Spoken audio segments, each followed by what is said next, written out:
XT.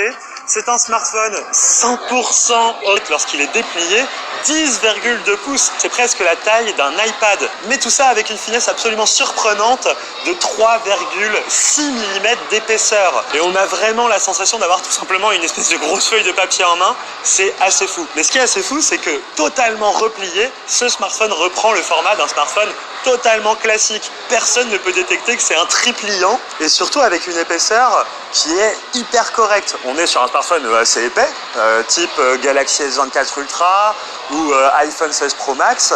Mais quand on voit à quel point il peut se déplier, on se dit mais attends, mais comment ils ont pu avoir cette avance sur tous les autres constructeurs?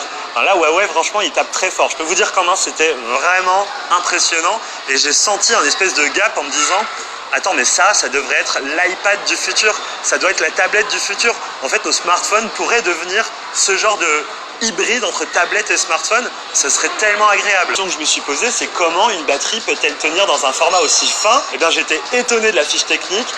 C'est vraiment une nouvelle technologie. On est sur une épaisseur de batterie de 1,9 mm. Et tout ça avec une charge rapide à plus de 50 watts. Bref, on est vraiment sur du très haut niveau. Après, le prix, il est très haut aussi. Niveau photo, on est vraiment sur du haut de gamme avec 3 capteurs photo, un ultra grand angle, un grand angle et un téléobjectif x5. Donc là, on est vraiment sur une fiche technique sans compromis, quoi. Et je vous laisse apprécier ou non l'intégration de l'appareil photo à l'arrière. C'est très dans le style Huawei, Honor, etc. Et franchement, moi, je trouve que ça marche bien.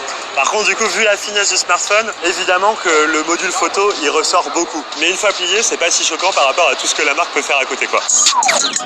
Alors Huawei, ils ont aussi fait un travail particulier sur l'intégration de leur interface. Bah oui, puisque quand on replie le smartphone, il faut que tout s'adapte et ça marche super bien. D'ailleurs, ce qui est intéressant, c'est qu'il y a une interface intermédiaire, puisque le smartphone peut se déplier totalement, donc avoir un grand écran de 10,2 pouces, mais par contre, il peut également se plier de manière intermédiaire avec seulement 2 volets, et là, ça ressemble à un smartphone pliant comme on les connaît chez Samsung, chez Honor ou Oppo, et l'interface s'adapte aussi très bien à cette disposition. Et en fait, ce que j'aime, moi, c'est cette modularité. Pouvoir avoir un smartphone au format smartphone classique, vraiment un écran qui n'est pas plus allongé que d'habitude.